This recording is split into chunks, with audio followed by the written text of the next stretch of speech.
我覺得表演係一個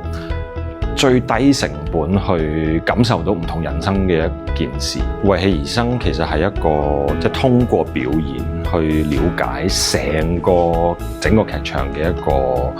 課程嚟嘅。通過可能分析劇本啊，通過上一啲表演嘅練習啊，咁我哋可以去研究或者去分析生活呢件事啦。可能係一啲哲學家先會諗嘅嘢啦，或者我哋可以通過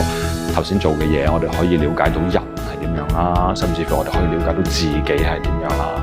為戲而生，我哋呢個入門班嘅課程咧，就係透過半年嘅時間，俾學員可以由零開始去學習表演。喺課堂入邊啦，佢哋好多嘅專題嘅表演練習啦，譬如佢哋要學習認識自己嘅身體啦，會有啲熱身嘅訓練啦。我哋玩個遊戲叫 Yes No 咁樣，佢嘅台詞就係得 Yes 同 No， 但係嗰個 Yes 同 No 嘅意思可以千變萬化，可以一步一步去化解衝突，或者去建立個角色，然後去推進嗰件事。